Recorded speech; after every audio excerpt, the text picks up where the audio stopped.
What's going on, everyone, and welcome back to another episode of the Gamecite Chronicles, the console gaming podcast where we sit down each and every week to talk about video games. I'm your host, Bonfire, and this is episode number 36. Hope you guys have all had a great weekend, got some gaming in, maybe played, got outside, maybe, I don't know. It's a gloomy Friday afternoon here in the Pacific Northwest. Rain is upon us, and I'm kind of bummed because I kind of wanted to go golfing. I'm recording on Friday, obviously. Kind of wanted to go golfing this weekend. We'll see. We'll see if I can do that. But it's raining. It's kind of cold out. I took the dog out for a walk this morning, and I was like, damn, it's like almost 50 degrees, barely 50 degrees. I'm freezing. And so I put on a hoodie today. I'm trying to be nice and cozy and stay warm. Had a little coffee, or actually a double espresso this morning. So I'm feeling pretty good. I hope you guys are doing good as well. Thank you all for tuning in last week, for checking out the episode. Hope you guys have been enjoying it and enjoying some of the topics in the conversation. It's kind of been a crazy week in video games. A lot of just kind of random news. Couple, especially for those that are fans of survival horror. So we got a lot to look forward to, I think. And that's kind of the theme of this week's episode, talking about scary and spooky video games as we prepare for Halloween. Now I got a question, because with some of the news that have come out this week, what year is it? It's crazy because fans of survival horror are eating very, very good in the coming months, because we now have, and we'll talk a little bit more about this in detail, but Silent Hill 2 Remake coming out, Resident Evil 4 Remake coming out, Dead Space Remake coming out, the Callisto Protocol, which actually, as of the recording this day, just went gold, so I'm super excited about that. And then supposedly coming out next year as well is Alan Wake 2. So it's crazy. I mean, 3 of these are remakes of iconic, some of the best, if not the best, survival horror games. And then we've got a couple of new games on the way too, man. It's awesome. I am stoked. So stoked. Now, for those that are new and uninitiated, remember the best way you can support the show is to leave us a rating on the podcast platform you're listening to. You can join me over on Locals, the Patreon-like alternative, where you can check out the podcast as well, gamesitechronicles.locals.com. Remember to follow me on Twitter at Gamecite Podcast, and also remember to subscribe to YouTube. Put up podcast clips there, toying with some shorts on there, though I'm slacking on the YouTube Shorts videos, but check it out over on YouTube, youtube.com/Gamesite. Be sure to subscribe. I'd love to bolster up those numbers a little bit. And you can catch new episodes of the show each and every week, Mondays at 9 a.m. Pacific Standard Time. Now, for this week's episode, as I've mentioned, we're going to dive into some of our favorite scary video games to kind of get into the Halloween spirit, because by the time this episode goes live, Halloween is a week away. So what better time to dive into that topic? Now, I posed a question on social media, and a few of you, thank you, responded to share some of your favorite scary games. So we'll dive into that as well. And also, as I mentioned at the top of the show, it's been kind of a jam-packed news week. So a couple news items that I do want to cover. I want to briefly talk about some Dualsense Edge news. Finally got a release date, which I'm super excited for. We'll cover the Silent Hill live stream that I unfortunately subjected myself to. And a new trailer for Final Fantasy 16 dropped that I actually just watched right before hopping on to the microphone and recording the episode. So I want to talk about that. So I think we're in for a jam-packed episode this week. Now, before we get into that, though, we got to talk about what games that we're playing. And as always, remember to write in and let me know what games you're playing so we can get you into the show and discuss it. For me, I've really only been playing 2 games. As you know, I've been playing Cyberpunk 2077. Played a little bit more of that. I'm about 22 hours or so into the game now, so I didn't really play too much of it this week. But still on that grind, doing some side quests, enjoying it. Started to progress a couple of the story missions, one in particular, and it's great. It's really good. I think it's still satisfying to like find new equipment, get the like epic or rare weapons, and just kind of find your play style. It's fun. It's great. So I'm gonna continue playing that as time allows, but like we've talked about before, man, we're starting to get into the busy season, and there's lots of great games coming out. So it's it's such a struggle to try to figure out what to play and try to balance it all, especially with, you got personal things, you got work, you got all these obligations, life gets in the way sometimes, but it is what it is. Now, the other game, which I've been playing mostly, is Ghostbusters Spirits Unleashed. And this is the new game that just came out this past week. It's the asymmetrical multiplayer game. And I'm not even a big multiplayer guy, but I'm a huge Ghostbusters fan, so I had to jump into this one. I've probably put about, I'm just guessing, I haven't looked at my game clock, but 7+ hours into this game already. For those that are player, for context, I've just hit level 31, so I've been playing it quite a bit, I must say. I don't think there's a level cap, but I think things kind of start to teeter off after you reach level 50, if I'm not mistaken, based on kind of what I'm seeing for unlockables. But this game is awesome. This is a ton of fun. That's why I've been playing it so much, just because it's really just a joy to play, especially as a lifelong Ghostbusters fan. Now, for those of you who don't know kind of what the game is, it's an asymmetrical multiplayer game to where you can either play as the Ghostbusters, a team of 4 Ghostbusters, or you can play as the Ghost. And the objective, if you're on the Ghostbuster side, is to capture the Ghost, or if you're on the Ghost, you want to haunt the location that you're at and kind of scare all the citizens that are in said location. And you kind of go back and forth. So it's like you're hunting down the Ghost if you're the Ghostbusters, or you're trying to haunt things or scare the citizens as the Ghost. And it's just awesome. So I gotta say, I've been mostly playing as the Ghostbusters. I'm not the biggest fan of the Ghost side of things, but I do want to kind of give it a few more tries. I've done it a couple times, got my ass handed to me because I'm not really good at it, but I want to give it a few more tries because I think as I've been playing the game more, especially on the Ghostbusters side, I've kind of found some good strategies that kind of work for me to succeed in the game.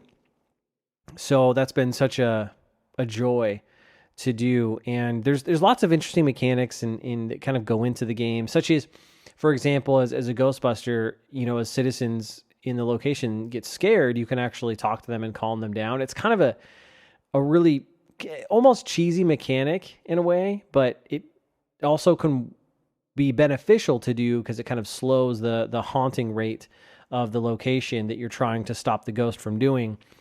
And it's just kind of awkward sometimes because your character's like talking to him. It's like, oh, why are you so scared of ghosts? We see this stuff all the time. It's kind of cheesy, but I think it's fitting. And as the Ghost, like, you can possess different objects, and I think once you reach a certain level, you can possess even like citizens. So it's great for like hiding. You can like haunt different objects and cause them to float around, which increases your haunt levels and all that stuff. And then from the Ghostbuster side, you use your PKE meter to kind of track the ghosts or rifts. So that's the other thing I forgot to mention. As the Ghost, rifts act as your lives essentially before you can be ultimately captured. So if you get captured, you start with 3 rifts. If you get captured, then one of your rifts goes away, or the Ghostbusters can actually just straight up destroy your rifts and kind of take away your lives and then capture you. So you can either get captured multiple times, go through your rifts, aka your lives, or they can just go take out the rifts, then capture you. So different strategies at play here, and you can try to protect your rifts while you're haunting, and kind of there's a multitude of ways you can kind of go about various situations, and it's awesome, man. I love it. I think one of the things I love the most about this game is its attention to detail. So not only does the music match, but the sounds from your proton pack to the PKE meter, all of that stuff matches the movies like to a T. It's perfect. The detail in the firehouse, which is your main hub, is awesome. I love to see the various, just as you kind of go through the house and kind of look the firehouse and look at various things. You can kind of see little references that you saw in the movies and stuff like that, which is awesome. Like a little stuff for the fans. You can even collect spores, molds, and fungus, which is a reference to the movie. And you do that, you get experience and stuff like that. So that's kind of cool.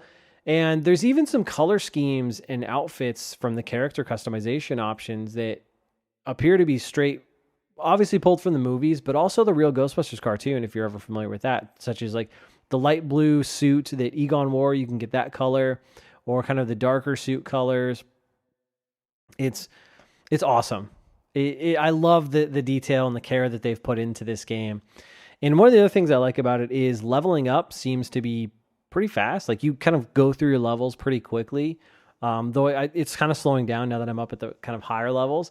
But that constant sense of progression that I've constantly talked about when I'm playing games is there. And I really enjoy that. Because not only does your character level up, you can level up like your proton pack and your PKE meter, your trap, stuff like that. And so as you level up, you get different kind of attachments and things that you can do to improve your gear, and just makes ghostbusting that much more fun. So the gameplay loop is fun because, I mean, it's essentially just you jump into multiplayer matches. And yeah, one thing that is kind of cool about it is there is a very, very light narrative thread as you're kind of going through, getting up, leveling up your character and stuff, to where you go do some matches, you'll come back, and then you'll talk to like Ray or Winston, or I forget the lady's name who kind of runs the firehouse now, but kind of talk to them, and then there's this kind of like little narrative thing that kind of happens, and I just wrapped that up. But I liked it. It was kind of something neat that's kind of threaded in there. And the last thing I want to do is praise the art style. I really love the art style and the character designs, and just like, it's because it's kind of cartoony, but it's not like overly cartoony to where it looks awkward. Like I don't know, it just fits really well, I think, with this game and the style and all that stuff. So yeah, I've been really enjoying this game quite a bit. So if you're a Ghostbusters fan, or you like multiplayer games, especially asymmetrical multiplayer games, which is almost like its own genre now with games like Dead by Daylight. I know we had Aliens vs. Predator and so on and so forth. There are Left 4 Dead, I think, was another one. So yeah, go check it out. It's pretty freaking awesome. Now, I also know I mentioned last week there was a kind of a Halloween or scary game I wanted to dive into, but I just didn't get a chance to jump into that this week. And there's Little Nightmares. I have Little Nightmares 1 and 2 on the Xbox, and so I was going to jump in because they're relatively short. So I was like, oh, I could jump into this. It'd be perfect to talk about for this episode, but I just did not get around to it. And really, Ghostbusters, because once that game came out on Tuesday, I was like, this is it. That's what I'm playing, and I am loving it. Also, I plan on getting back to Splatoon 3. I know I've talked about that, and get back to the campaign, because I do at least want to see the campaign through. I know Gotham Knights just came out, and it seems like that game came out to like so-so criticism from the kind of the reviews and ratings I was seeing. So I kind of feel like my gut check on that one was right, but maybe it's worth a play later. And if any of you guys are playing it, jumped into it, let me know. I know Xbox Tavern did a review on that. I haven't checked that out yet, but yeah, I'm kind of curious. I don't know, it just does not speak to me really. And then Mario and Rabbids just came out, and I really want to play that one, but man, it's just, I'm going to have to wait, unfortunately, because next week Bayonetta 3 comes out, which I do have pre-ordered. I'm very much looking forward to jumping into that. So, you just got to kind of pick and choose sometimes what games you're going to jump into, because it's the busy season, ladies and gentlemen. It's the busy season. So now let's jump in to some of those news items before we get to the scary games. And the first one is we finally got a release date for the Dualsense Edge. And if you guys remember, the Dualsense Edge is that pro-style controller. I put pro in quotes there with the back buttons and some swappable sticks. It's basically PlayStation's equivalent to the Xbox Elite controller that the Xbox side has. So they finally dropped some details and gave us a release date, put it up on PlayStation blog. And so basically, the rundown is this.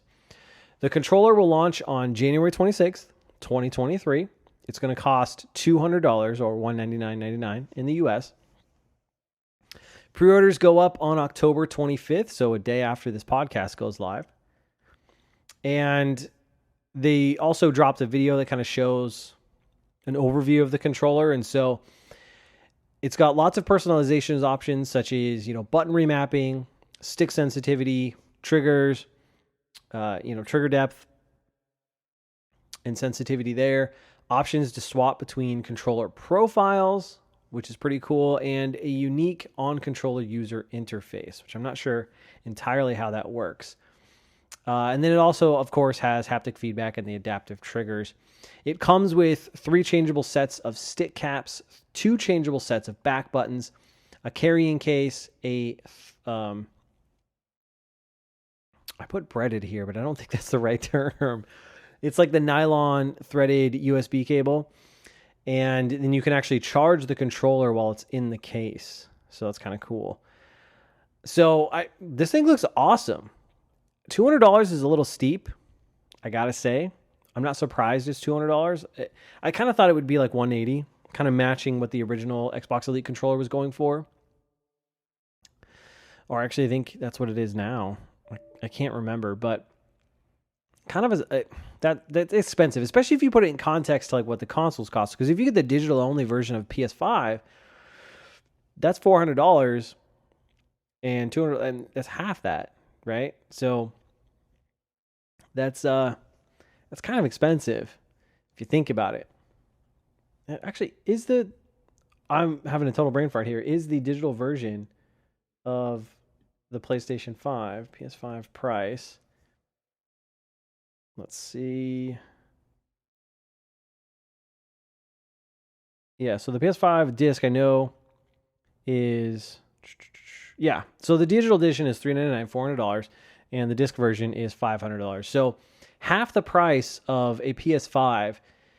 That's a lot of money, or 2/5, 40% of a disc PS5. So that's no slump, a chunk of change, if you know what I'm saying. But I definitely want to pick this up. I know there are third-party options on the PlayStation side and all that stuff, but I like to have the kind of the first-party PlayStation branded kind of gear. So I plan on pre-ordering this, picking it up. I'm definitely looking forward to it. I think it looks awesome. One thing I do have to say is I wish they had more colors, because now that they're finally getting kind of a suite of DualSense colors out with the recent release of the camo one, which I actually think looks kind of cool, I kind of wish they had more options here. But I get, maybe down the road they'll have some more options for this thing, but it's just coming in the standard white. So, it is what it is, but it's kind of a bummer in that regard, especially because also this week, Xbox just launched the ability to design your own Elite Series 2 controller with their Xbox Design Lab. And so, you get this, and you see it's just the standard white. There's no customization options, and then Xbox at practically the same period comes out and says, "Hey, our version you can customize in our Design Lab." So, kind of makes them look bad in that regard, if I'm being honest. But the Xbox Design Lab with the Elite Series 2 controller is it's so cool. I gotta give them credit for what they do over there, because that is amazing. I remember when the Design Lab launched, I think it was in 2016, or they were talking about it, because I remember going to PAX West that year, and they had a little station where you can kind of go on the computer and you could either order it or just kind of play around and see what the options were. And they were giving away, Design Lab pins and stuff like that, which I think I have a couple still. So it's just so cool. And just being able to get that level of a controller with customization options, buttons, sticks and stuff that you can kind of swap in and out, plus add your own flavor of design to it. I mean, that's amazing. That is absolutely amazing. And I even saw that with the Elite Series 2 controller, you can adjust the color hue of the Xbox logo, the button on the controller, when it's connected to your Xbox. That's awesome. That is genuinely freaking cool. And it just makes me wish PlayStation would do something like that, to be able to design and customize your own DualSense controller. I don't know why. Well, I say I don't know why they do it, but in the back of my mind, it's probably a cost thing because I have to imagine this is a pretty expensive endeavor, and I don't even know if it's going to make you money or not, especially with the way, manufacturing and shipping costs are these days and that kind of situation, in the kind of post-COVID world or whatever. But where, Xbox doesn't necessarily have to worry about that, whereas PlayStation does. So PlayStation probably looks at that and just be like, nah, we're not doing that. But kind of a bummer, I have to say. But the controller looks awesome. So like I said, I'm gonna pre-order it. Plan on picking it up. I'm very excited to jump into it. January feels a little far, but oh well, I can wait.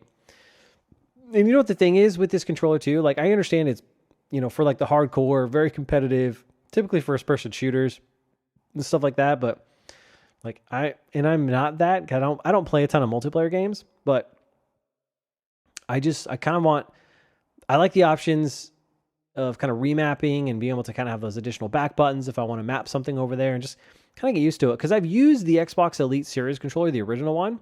Actually, friend of the show, Rob, he let me borrow his when he got it, so I got to try it out, and it's pretty cool. I gotta say, like that's an awesome controller. So I'm very much looking forward to have something on the PlayStation side. So now let's move and talk about Silent Hill. And as many of you probably know, we had a live stream this past week with a ton of Silent Hill news. And that aired, this past Wednesday at the time of this recording? And so the live stream was like just over 40 minutes long, so 40-ish minutes. Quite a few announcements, but man, it was kind of rough to sit through. Because it was a lot of filler and a lot of like, oh, let's interview this person and let's talk about this. And we're going to show off a bunch of merch. And man, a little drawn out in my opinion. But we got some interesting looks at some upcoming games and announcements. So let's cover that. But I just wish I've talked about this before, but I just am not a big fan of these like long form live streams. I typically don't tune into the ones that aren't like first party like consoles, like either Xbox, PlayStation, or Nintendo. But I love Silent Hill, and so I was like, I'm going to tune into this one. But man, like you could have just, I don't know, they could have cut it in half, just showed us some trailers, maybe had a quick word from the dev or something like that if they really wanted to, and call it a day. I don't need super in-depth looks. Like put that stuff on your YouTube channel for the more hardcore fans, but you don't need to spend a live stream doing some of that stuff. Anyways, I digress there. So one of the biggest news items from this is Silent Hill 2, the remake, was officially announced, being developed by Bloober Team, which we all kind of knew. That's what was rumored. It is a PS5 exclusive, which is kind of crazy. And they said you could actually go wishlist it on the store. They showed off a trailer for it. It looks good. I mean, the graphics look great. The models, I think, look great. I will say, though, I'm not sure how I feel about Bloober Team and their ability to remake this game. I don't think I've actually played any of their games, but now that I think about it, I have them. Because they're the guys that did Layers of Fear, which I've always wanted to play, but just never got around to playing. And then I know they did The Medium, which started out as an Xbox exclusive. And then now it's finally, I think, available on PlayStation. And it seemed pretty mediocre based on reviews and stuff like that. So, I don't know. This team hasn't done anything to me that says they're kind of worthy of making Silent Hill 2, which is arguably one of the greatest survival horror games ever made. But we'll see how they do. I mean, at least they've got like a template that hopefully wouldn't be hard to screw up. If you kind of faithfully remake it, modernize maybe the controls, pretty it up, I think they could turn that out and it'd be fine. But it'll be interesting to see how this team handles it. And I'd love to see some gameplay and kind of what the moment to moment looks like for this game. But either way, I'm super excited because I don't think Silent Hill 2 is playable on modern consoles, if I'm not mistaken. I know back in the PS3 and PS Vita days, you could get the original Silent Hill via PS1 Classics, which actually I do have that. I never played that game all the way through, to be honest. So, I take that back. They did the HD remasters of Silent Hill 2 and 3 for the Xbox 360, PS3, which I think, at least on Xbox, would be backwards compatible. So you can play it on modern hardware to a certain degree, but I don't really think on the PlayStation side, which is kind of a bummer. Anywho, another game they announced from Annapurna Interactive, published by Annapurna Interactive, developed by No Code Studios, is Silent Hill Townfall. Kind of a weird name. The game seems super early in development. They didn't really have anything to show. But this is the studio who did a game called Untold, which I don't know, and then Observation, which is a game I kind of always wanted to jump into and try. It kind of seemed like an interesting concept there, but I don't really know what else to say about this. Well, it's a new, another new Silent Hill game. We'll see what comes of it. I think it's kind of cool to see Annapurna involved. They seem to publish and kind of get their hands into some really interesting titles. So this is a pretty big IP for them. So good on them. And then they talked about a new Silent Hill movie, which is kind of random. Return to Silent Hill, I think is what it's called. Directed by the same guy who did the first. And it's going to be based off of Silent Hill 2, which could be really cool. I actually like the Silent Hill movies. I think they're pretty good. And I can't remember if the first one had Sean Bean in it or not, but that one was pretty good. I felt like they kind of nailed the aesthetic, the kind of setting, the feeling of it. I thought it was pretty good. Those movies are actually pretty good video game adaptations. In a sea of terrible video game movies, I think those are actually on the better side. So to see him come back and, make a new movie based on Silent Hill 2, I think that could work. So I was kind of excited to hear about that. Then they talked about another new Silent Hill game called Silent Hill Ascension. And this is an interesting one because they kind of position this as a live, real-time, interactive series is what they said, to where your inputs can change the outcomes. You can be a part of the scenes, and it's basically a multiplayer game where we can, quote, face trauma together. And it goes live sometime next year in 2023. I don't know how I feel about this. Like, I understand the current state of video games in terms of, the impact, excuse me, I keep burping. Gosh. The impact that live streaming has had, YouTube has had on how we perceive and consume video games and video game news. I get that. Clearly, I've been a part of it to a certain degree, although very small because I don't have a huge audience or anything. But I don't know how I feel about the idea of like this game that's like goes live and it's a real-time interactive series that, like, I don't know. I guess I think of like, okay, this game goes live, and if I'm not a part of it right away, I'm going to miss stuff. And is it going to be possible for someone to come in late to this and still get an enjoyable experience? I don't know. I feel like we need some more information here, because that when you talk about live, real-time, interactive series, that makes me think I'm going to miss something if I'm not a part of it, and therefore I will not have as good of an experience as if some, Twitch streamer or no-lifer can, someone who doesn't have a ton of obligations, who can sit there and spend a bunch of time day one on this and play the game, or however you play this game. So I don't know. That one I wasn't really feeling that. I just don't know how to feel about that. I feel like we need some more information on it, but Silent Hill Ascension, it'll be interesting to see how that plays out. And then they closed it with a brand new game. So not a remake or anything like that. Another new one called Silent Hill F. So I'm sure that stands for something. This seems super early in development, by the way, because this was just a cinematic trailer. But it does look like it's in a Japanese setting. You kind of see some Japanese things in the trailer. And then if you know Silent Hill, you know that the environment's kind of changed from your normal environment to this kind of old rusty and very old, decrepit, dark, scary environment. And they kind of used that, but changed it in the sense that like things had flowers and fungi kind of growing and they transform.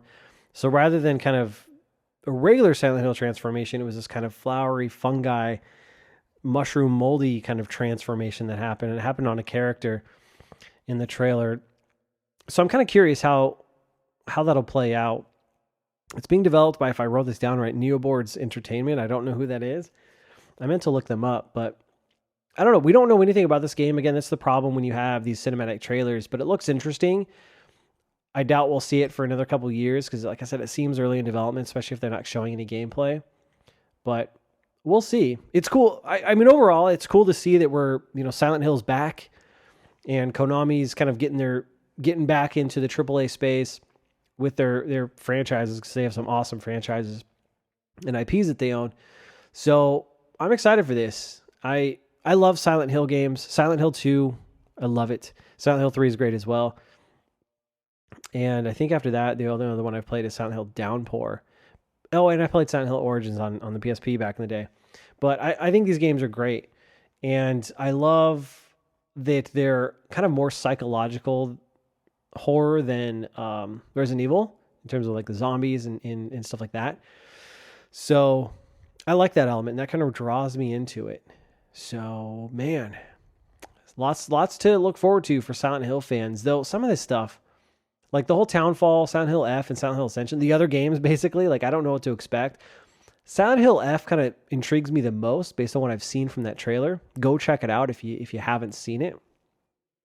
But the others I'm not. And then, hey, new Silent Hill film, that could be kind of cool as well.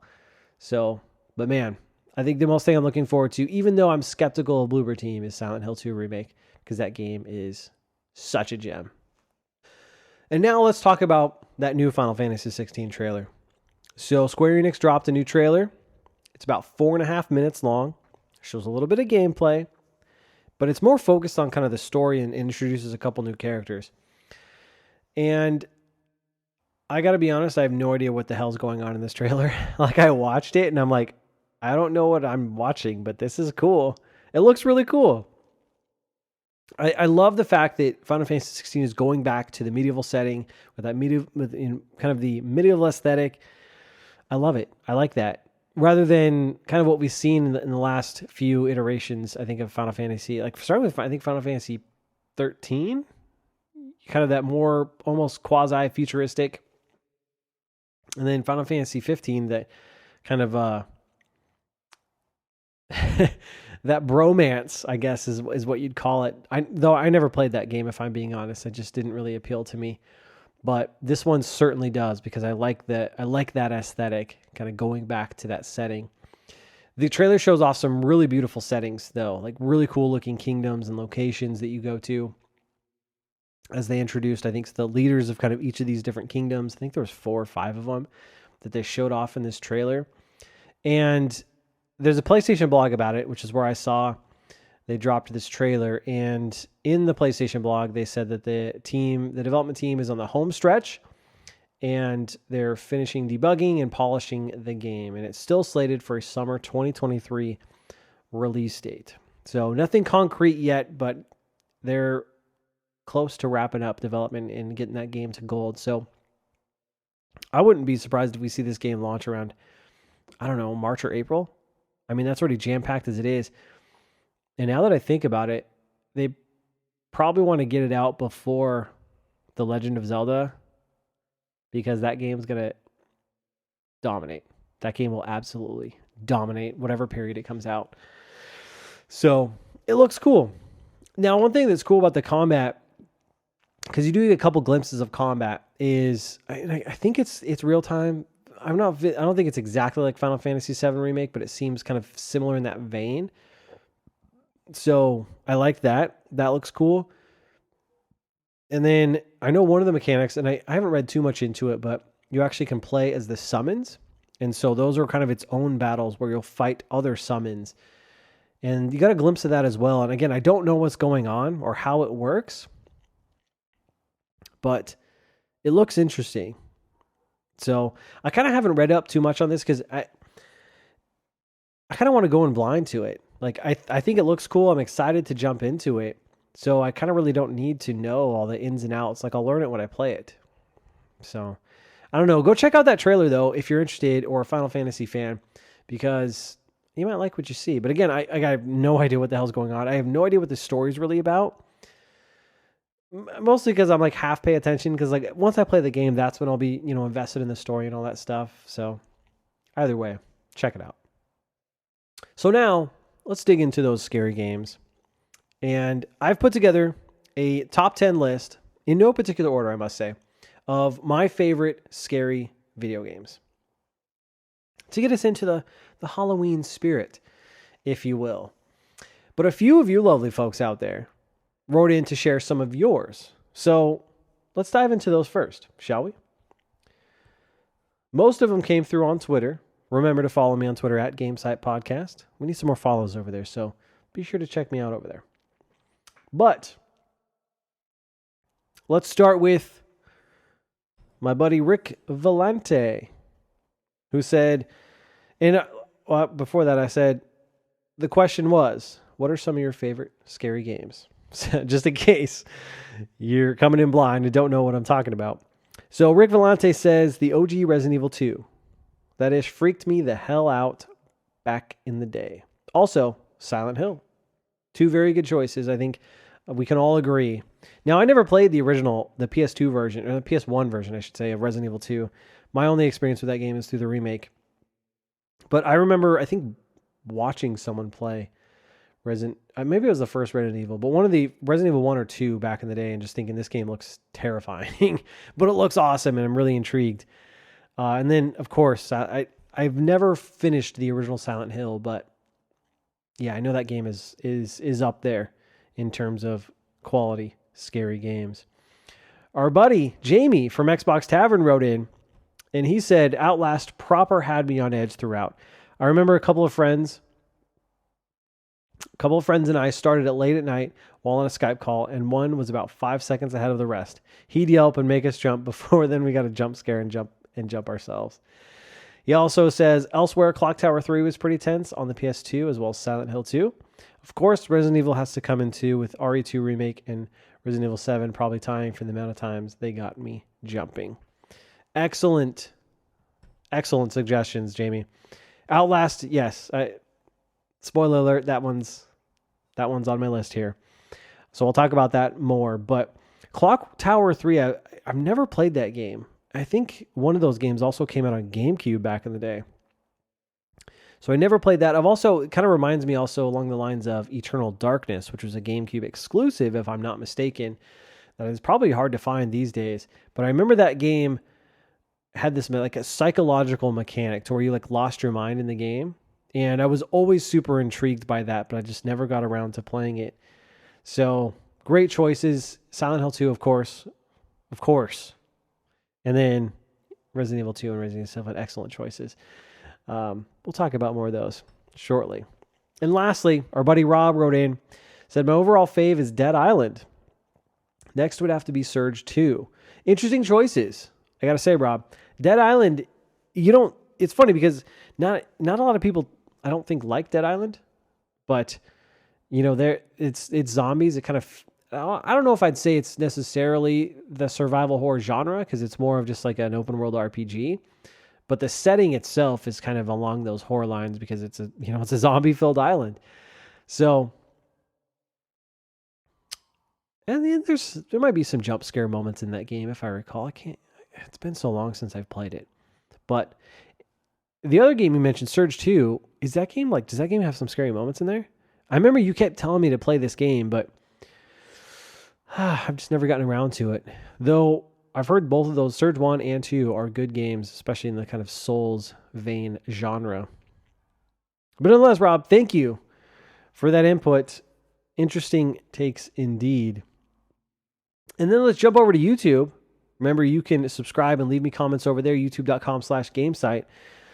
My buddy Aztec Powers writes in, and I'll just read his whole comment. so I can respond to it here. I'll respond to it on YouTube as well. But he says, I've been listening, bro. It's funny because I was looking for gaming podcasts, saw yours. I'm like, nah, it can't be him. Good to see you doing more content. For scary games, I'd say Condemned Criminal Origins. Excellent choice, my friend. So, Aztec, thank you for the comment. I really do appreciate that. And yeah, like I've talked about this before, but it's fun to be back making some content again. This style of content, I think, fits my schedule and kind of current lifestyle, if you will, a little bit better. And it's me trying something new. So happy to have you back and listening to my content, and thank you for your support, man. I really do appreciate that. Condemned Criminal Origins. I think that's an excellent choice, and that's a game I've always wanted to play. Even when it first came out in the Xbox 360 days, it was one game that I always wanted to try, and I meant to buy a physical edition of that game, but it got so expensive because I kept putting it off, and so it's ridiculous and hard to find now. But I did see that the digital version just went on sale on Xbox, I think for like $4 or $5, so I was thinking about picking it up. And then, I say I'm going to play it, but we all know how that goes. But I've heard that game is awesome and very, very good. So excellent recommendation, Aztec. I really appreciate you writing into the show. And overall, I think some good recommendations for some scary games from you, the audience. So thank you guys all for writing in and letting me know. Now for my list, again, this is in no particular order, but I've got my top 10 scary video games. I think a couple of them you might be surprised, but some ones, you guys have already mentioned, but we'll cover those. So the first one, I do have to say that is probably the scariest game I have ever played, and that is PT, the PT demo. I know some of you may be thinking, PT, like that's not even a full game. It's just a demo, and you're right. But it is absolutely terrifying and is one of the best scary games I've ever played. Albeit short, it's terrifying. Now, one of the things we're going to cover is the release date and Metacritic scores for all these. So since this is an official game, it does have a user score, no critic score, but a user score of 8.7, which I'm surprised it's not a little higher because that game is just brilliant. Just brilliant. And I we've talked about this before, but just the fact that not only did it look amazing, like almost photorealistic, especially for the time when it came out back in 2014, but just the brilliance of something so simple that we can all relate to in terms of turning the corner on a dark hallway and just being terrifying. And then kind of each loop as you go through the hallway, things change. It's, weird things start to happen. And to Kojima's brilliance, there's all these little things that have over the years people have discovered in the game, such as like I think it's Lisa, the ghost character, like looks upon you in one of the part of the loops from way up top on the second story, like kind of in the corner. Like, and if you didn't look up, you'd never know she's staring at you. But sure enough, she is. And the brilliance of like the Lisa ghost, like literally just being connected to your character and haunting you like the entire time. So it's so amazing. Like it's so sad that game was only available for a short period and that we never got the full, rendition of Silent Hills, but also the fact that you can't play it anymore. Like you can't download it. And if you never got a chance to download it on your PS4, then you kind of SOL. And I mentioned this before, I think, but I had it on my PS4, my original launch PS4. And then I traded that in to upgrade for a PS4 Pro, not even thinking that, I have PT on that. And while it's tied to my account, I can see it on my account, I can't download it or play it. Kind of a bummer. But PT is up there. It's got to be the scariest game I've ever played. And it'd be cool if one day Konami re-released that just for the sake of getting it out there and letting more people experience it, because it is truly something special. Now, next on my list is Dead Space, the original Dead Space. And I played it on the Xbox 360. I've talked about my love for Dead Space. Super stoked for the remake that we're coming out. I think coming out at the end of January. I think that game also went gold or is about to go gold. I can't remember, but I'm so looking forward to that. Some of the screenshots they've been sharing looks absolutely phenomenal. Like just the additional detail, the darker blacks, like it almost makes me want to upgrade my TV just for that game because it's going to look so damn good. But the original Dead Space has an Metacritic critic score of 8.9 and a user score of 8.8, and that is the Xbox 360 version. And this game originally came out back in October of 2008, so a long time ago. During that really golden era, I think, of single-player games. Because 2008 also had Fallout 3. I think Gears 2 came out around that time. I know also around that time we had GTA 4. So, man, just a wonderful time to be in video games. And then, wasn't the original Uncharted coming out around 2009 maybe? 2009, 2010, somewhere around there. Pretty close, I think. Yeah, I'm not going to look it up. You'll correct me if I'm wrong. But the original Dead Space is, I think, one of the greatest survival horror games ever created. Definitely in the top, probably 3. I just love the fact that you can see its clear inspiration from the original Alien movie in terms of that kind of concept, and introducing a really cool mechanic in terms of like shooting off the I forget the necromorphers, their limbs, using kind of interesting tools as weapons in terms of the laser cutter, and then different weapons like I remember the Ripper that kind of shoots out the saw blade, which is perfect for like cutting off limbs, and adding telekinetic abilities, and then zero gravity sections. Just a really wonderful game. Awesome setting, like the setting in space, being alone on a spaceship with this kind of unknown monster entity kind of creeping about the ship is just perfect. Just absolutely perfect. And some of those areas in the ship are like really creepy. And that's what I think makes the remake so exciting, because now to be able to experience that story and some of those sections of the game in a higher fidelity, up-resed, smoother HDR experience is something I'm very much looking forward to. Like, I think that game is going to be absolutely awesome as long as they remain faithful. And I've everything that we've seen, which I haven't looked at everything in detail that they've released about the upcoming Dead Space remake, but everything I've seen of it so far tells me that they're going to be pretty faithful to the original game, which is 2 thumbs up from me. So Dead Space is an awesome game. I've kind of always wanted to go back and play it because I think they've had some performance updates and patches and stuff on the 360 version running on Xbox Series X. So if only I had more time, we could do these things, but either way, we can't. So after that, we already talked about it. You guys already talked about it. Silent Hill 2. That's got to be on the list. That is my favorite Silent Hill game. And this game has an 89 Metacritic critic score. I'll just say Metacritic score. And an 8.4 user score. And it came out all the way back in September of 2001. So 21 years ago, which is crazy to think about. Now, I have some fond memories of this game because my best friend in high school, so I guess I'm dating myself a little bit here, but we both were playing this game at the same time, and you got to remember too, this is like pre-cell phone, pre-Discord, all the pre-Xbox Live chat, all that stuff. But we would hop on the phone and talk to each other while we're playing the game. And it's so funny because I remember taking like a sweatband and putting that over my head, sticking the phone under the sweatband on my head. So I have the phone like connected to my head like a headset, and playing the game so I could have 2 hands for the controller. And just playing the game in the dark.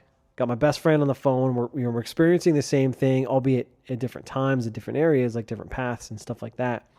But just kind of talking to each other and just having that experience with this game just kind of added to it for me. And Silent Hill 2 is just wonderful.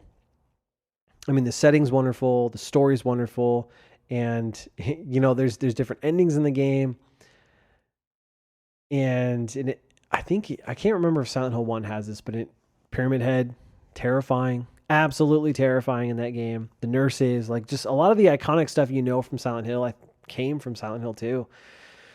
And it's so good. And so now that we know that we're getting the Bloober Team remake, it makes me very excited. Again, I think this is a perfect opportunity to upscale this game, kind of give it a modern control scheme, smooth things out, blacker blacks, just give me all the modern goodness of video games, but in this wonderful Silent Hill 2 game. It's very exciting. I really hope Bloober Team can deliver a faithful remake of this game, because Silent Hill 2 is so wonderful. So wonderful.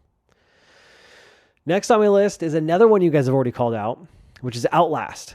This has a 78 critic score and a 7.9 user score from Metacritic, and this game came out all the way back in September of 2013. And I remember when Outlast came out and seeing, it was kind of a very early streamable game, and it just looked really interesting. And I can't remember if this game came out on PC and then later to consoles, but I remember getting it on console and eventually jumping into this game. And I think this was in my early live streaming days and kind of streaming it, but it was terrifying. Like, I remember starting the game, being terrified, having to put it down, and then come back later to restart it and finally play through it. And I think what made this game so special is because I don't know if it necessarily introduced this mechanic, but it kind of mainstreamed it. The mechanic of not being able to fight back. And I think actually Amnesia probably introduced this earlier on the PC space. But again, I think this game kind of put it mainstream, to be able to kind of hide, kind of the cat and mouse aspect of it. And the early moments in that game were just jump scare terrifying, absolutely terrifying. And so it just made it really adrenaline pumping, really exciting, and just a thrill to play, albeit a very scary thrill. I will say this though, and I think a lot of horror games kind of run into this problem, is like how to end the game, because as you it's not an overly long game, I will say, but the kind of longer you're exposed to the kind of hide and seek mechanic of it, the kind of less of an impact it has. And so towards the end of the game, it kind of loses its scariness, and then you kind of get exposed to a little bit of the story, and it just, I don't know, kind of fell flat for me in that regard. But the opening sections of that game are just phenomenal and make it worth being on this list for my top 10 scary video games. Oh, the other thing I'll say too is I haven't played Outlast 2. I know the sequel. I was super excited for the sequel, and I actually have it on the PlayStation 4. I've just never found the time to jump into it, but it looked really, really cool, and it kind of almost looked like it was bringing in some kind of cultist stuff in there. So, just another one of those games. You're like, I'll get to it someday, maybe. So after that, I've got a game on here that I don't think many of you will maybe know or maybe even have played, but that's Fear. And Fear as in the acronym Fear, which stands for First Encounter, Assault, and Recon. And I want to give a special shout out to both Fear games, Fear 1 and 2. I never played Fear 3. But the first Fear is the one in particular that I'm talking about. That game has an 85 critic score, 7.5 user score, and this came out back in October of 2005. So this game is old. So we're talking original Xbox 360, OG, back when that launched. And this game is awesome. So I actually want to read a description of it just to kind of give you an idea of what this game is. So let's look it up. Fear game. All right. So Fear is a first-person shooter psychological horror game for Xbox and also came to PS3. It's the first in the series. Its story revolves around a fictional Fear unit, an elite group of army soldiers tasked with investigating a supernatural phenomena. When a private military company's secret research program goes wrong and a dangerous and powerful psychic is unleashed, Fear is called in. with the player taking the role of one of the unit's newest recruits, Point Man. Very descriptive and great name there. Let's see. However, it soon becomes apparent there is much more going on than a rogue psychic, as Point Man finds himself facing a lethal and unpredictable paranormal menace in the form of a young girl with extraordinary destructive power. So that's kind of the premise of the game, and I think that premise is awesome. And so it is a first-person shooter. There's lots of combat, but there's very kind of scary moments in it, very tense moments, and it's awesome. Like, I love the premise of this, like, kind of this psychological horror, and then this kind of almost paranormal team of the army going in to investigate the happenings at this military research compost. That's awesome. That's a great premise for a video game, and it's great, genuinely great game. And Fear 2 is awesome as well because it kind of expands upon it, kind of the story. And I remember being some really cool combat moments in that game. I don't think the second game's nearly as scary as the first because you're exploring this kind of, this research military compound. You have more tight corridors, and you just kind of have that, I don't know the best way to describe this, but because you're in kind of a very tight-knit environment, I think that adds to the tension and the scariness of the game. Whereas the second game, there's still those kind of scary moments, if I recall, because it's been so long since I've played either one of these games. But there are more kind of open outdoor environments as opposed to being inside this kind of military complex. Both games I think are great. I've always wanted to play Fear 3. I actually think I have a sealed copy on the 360 that I picked up several years ago, but just, again, never got around to playing it. It's just one of the games from the backlog. But the first game is super awesome. Check it out if you've never heard of it or even played it, because I think it's certainly worth your time, even though it is a game from 2005. It's awesome. I mean, again, how could you not like that premise? That premise is fantastic. So, shout out to Fear. That game is awesome. Next on my list is Alien Isolation. This game has a 79 critic score, 8.4 user score on Metacritic, came out in October of 2014. And as I've kind of put this list together, I'm like, 2014 was a damn good year for video games, but I digress there. Alien Isolation, I actually have my copy here, it's got to be the best Aliens game created, but like Outlast, this game had that cat and mouse mechanic that was just so well done and fits perfectly, not only in the Alien universe, but just in that setting, kind of being on a spaceship alone, because the main premise of the game is this alien, the alien is chasing you and hunting you down. And so you don't fight it, you hide from it as you navigate the Nostromo ship and kind of go through the story. And you kind of get the scanner to where you can kind of scan and see the little blip on the alien when it's hunting you down. And so in the early parts of this game, it's very tense because you're using your scanner, you're hiding from it as you're kind of navigating and going through the ship and looking for stuff. And it's awesome. Like it's so super suspenseful. It's very well done. And I think one of the things that makes this game really great is it absolutely nails the aesthetic of the Alien universe. That kind of retro, late 70s, early 80s, technology, that future technology, but it's from the 70s, 80s. So it's kind of that old school retro futuristic technology, if you kind of know what I'm saying. It nails it perfectly. And it's a really wonderful game, I have to say. I will say, though, the main criticism I have of the game is it's too long. This game overstays its welcome, unfortunately. Because like the first half of the game is really, really wonderful. Very, very tense. It really plays up that mechanic. And then the second half kind of teeters off and gets away from it a little bit. I don't think that's too spoilery, but it is too long. I want to say the game's like 18 hours long. I can't remember how long it is.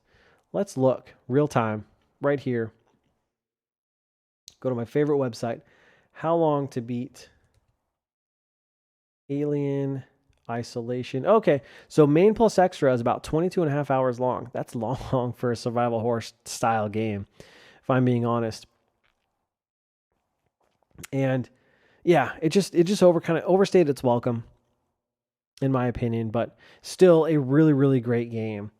And I think one of the other things that makes this game so fond for me, kind of a little bit nostalgic, is that the first time I ever went to PAX West, this game was at PAX West, and this was actually the first game demo that I played at PAX West. And it was really cool because they had like the alien egg, and then you kind of got to go into this almost spaceship looking thing where they had the demo stations lined up. It was very dark in there, and you put on the headphones, sit down, and you play this game, and it was such a really cool experience. And so that being my first, big gaming convention, the first game I played at the gaming convention, adds a little bit of nostalgia to this game. But seriously, if you've never played this game, like, go check it out, dude, because you can play it on modern consoles. It should be playable on the PS5 and the Xbox Series X, and it's a good time. Very, very good time. After that, we got Evil Within 2. And this is a game where I feel like I'm the only person that enjoyed it. But I really, really enjoyed it.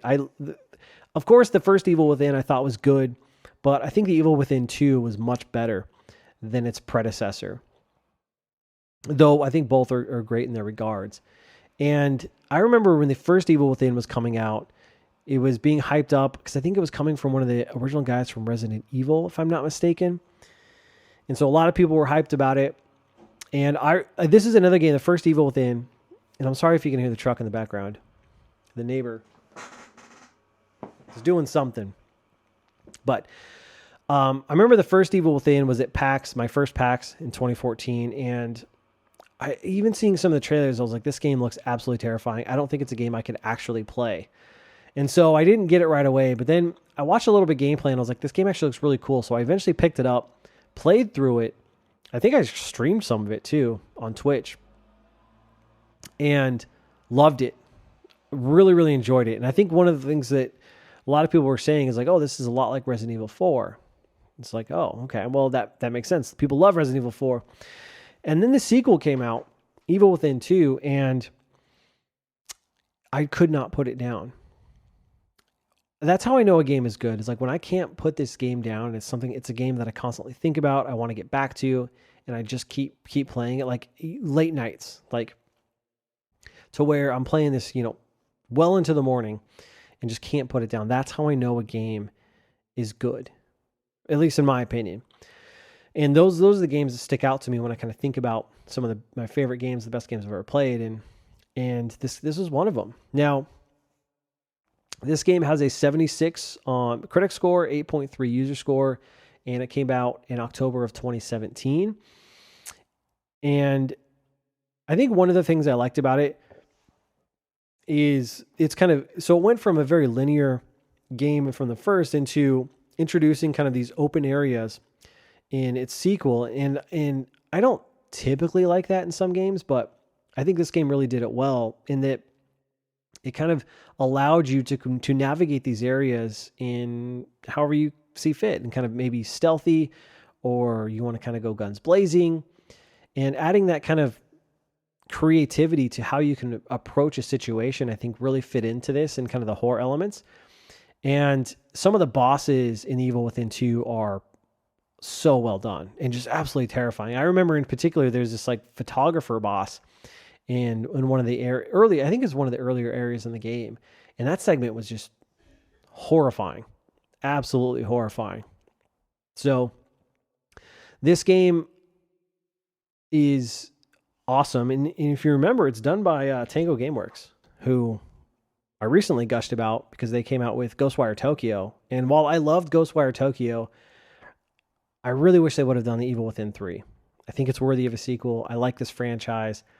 I don't think we'll get that, though, at least in the near future. I think they've moved on to other things. And like I said, Ghostwire Tokyo is great, but they kind of got away from survival horror and more into the, action-y, open world, role-playing style of games. But I would love to see them go back because this game is awesome. Like, Genuinely awesome. And actually, because I have my physical copy here on the back of it, that photography boss that I was talking about is actually on the back of it. And man, there's just some really great moments in this game. And I talked about this a little bit with Outlast, but I know a lot of survival horror games struggle with how to kind of finish. And I think both The Evil Within 1 and 2 did a pretty good job at kind of wrapping up their stories and kind of that narrative throughout, because it's a really interesting concept, by the way. So yeah, shout out to Evil Within 2, man. That is a fantastic game that I highly recommend you play. Both of them are really good, but I think number 2 was much better than the first one.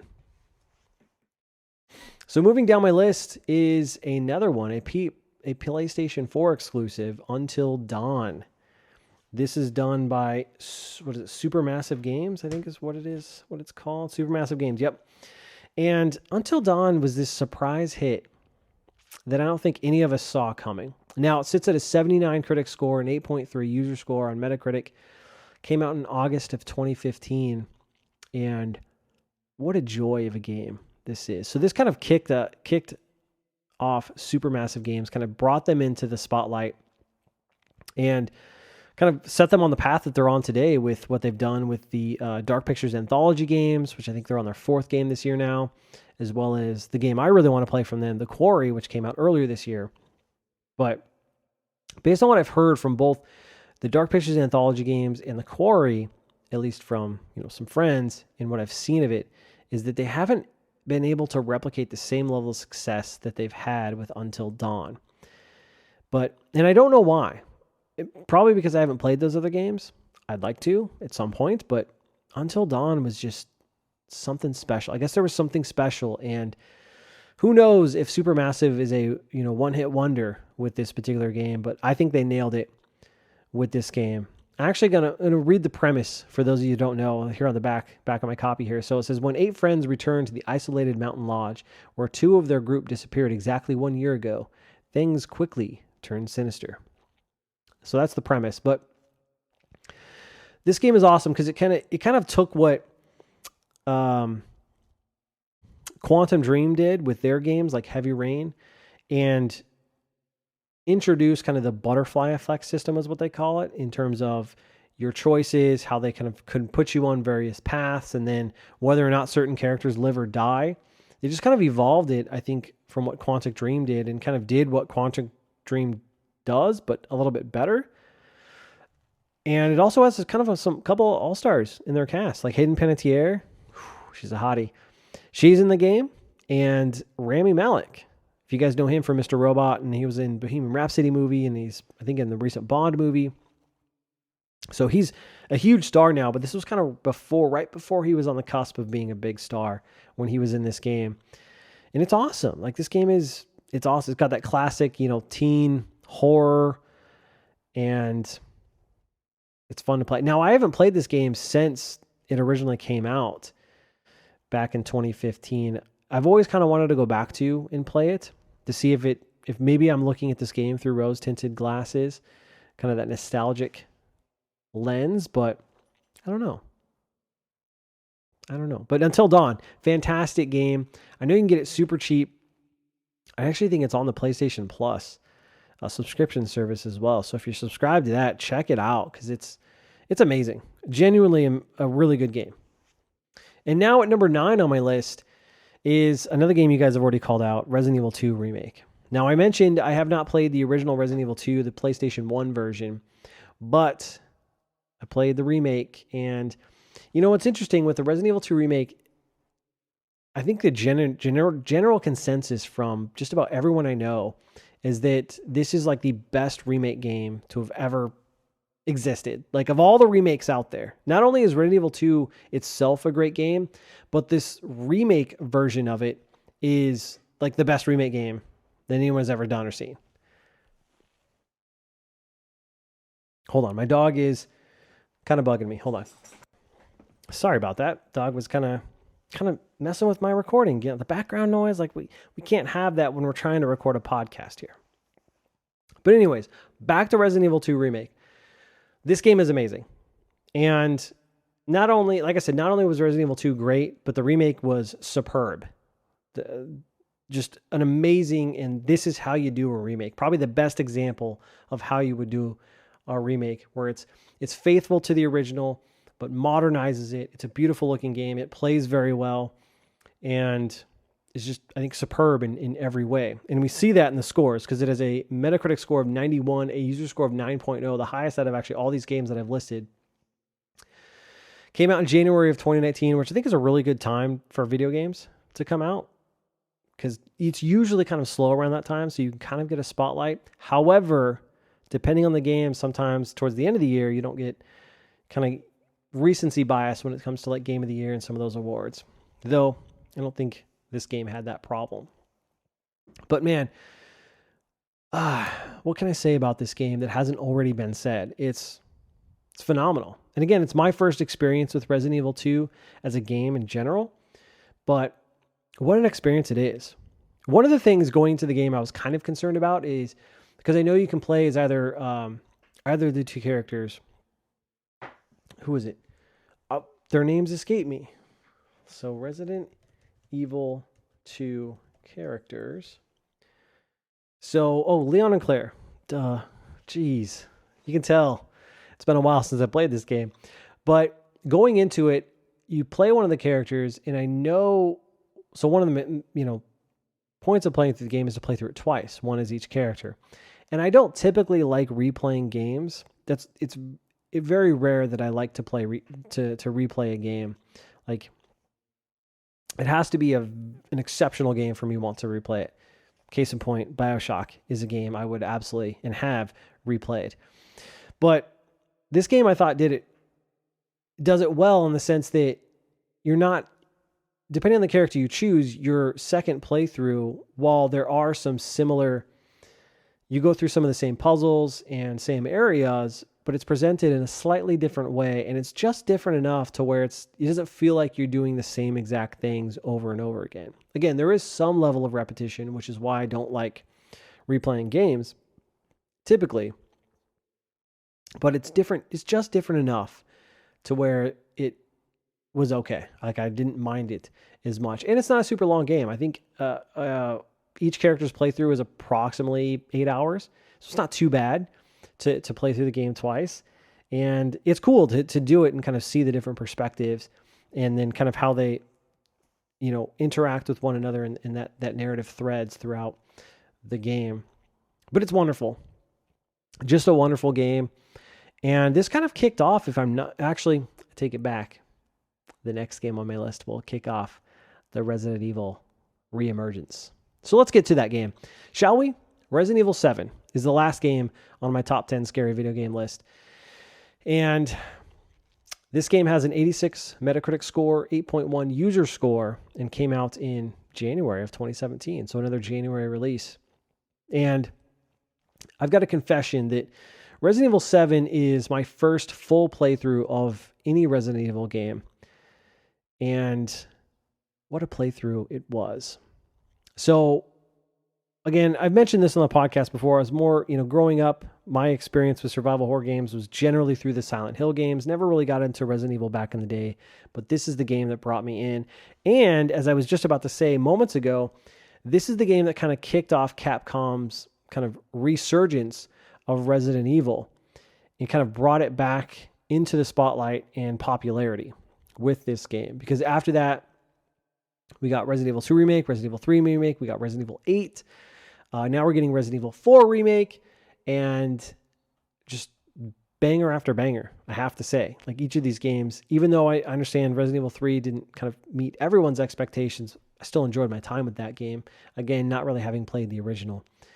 But, man, they've just been nailing it with Resident Evil and onwards. Resident Evil 7 and onward. And before I get into Resident Evil 7 itself, I do want to give a special shout out to Resident Evil 8, because I contemplated putting that game on this list as well, because I really enjoyed that game. And I understand some people's criticisms of it in terms of it being more action focused compared to Resident Evil 7. I do agree with that. But for me, Resident Evil 8 was another one of those games that I couldn't put down. And it's looking back at 2021, of all the games I played, it was my game of the year for 2021. And there are some moments in that game that are just superb. I liked what they did with kind of this more open environments. It's not open world, but you have more open environments to kind of navigate through and explore and kind of backtrack. So I liked that aspect of it. I loved the castle setting, and then Dimitrescu, that character, the vampire lady. Great villain. Great villain. Although could have used more of her, if I'm being honest. And then, as some of you know, the dollhouse section of the game was truly terrifying and probably one of the scarier moments of video games, like in general. Because that's just such a terrifying section within that game. But I loved this game, Resident Evil 8, I should say, and how it kind of expanded upon Resident Evil 7's kind of characters and story and kind of what Resident Evil set up. So I want to give a special shout out to Resident Evil 8 because I thoroughly enjoyed that game. I'm very much looking forward to the Resident Evil DLC, the Winter's Update, coming out, I think, next week by the time this podcast goes live. So hopefully I can jump into that at some point. But Resident Evil 7, man, is truly something special in that not only did it go from third person to first person, but it just nailed it. I think that nailed the first person perspective and kind of showed that Resident Evil could be done in a different way, because it's always traditionally been third person or kind of that, old school PS1 over the top, almost isometric style, camera angle. And the setting in kind of that Louisiana bayou, this creepy house, like that house in and of itself is almost a character, which is fantastic. And I think really adds to it, but it's kind of just creepy. And then, the characters, the villains themselves, this kind of family that you interact with and are trapped with is truly terrifying. Like Resident Evil 7 is genuinely a scary game, and there's some of the opening moments of this game are horrific. Like there's a moment, I'm not going to spoil it, but there's a moment in the game where seeing that moment from first person and then knowing that you can actually play this game in VR, I was like, there's no way in hell I would ever experience that in VR. That would probably traumatize me. Not only would I get motion sickness, but that would traumatize me to see that and experience that in virtual reality. It's horrifying. This game is stupid scary, and far scarier, I think, than Resident Evil 8. That's why it's on this list, because it's just, I think from beginning to end, just a terrifying experience. I think the setting with the house is superior to 8 in my opinion. Although don't get me wrong, I love like Castle Dimitrescu. I think that's how you say that.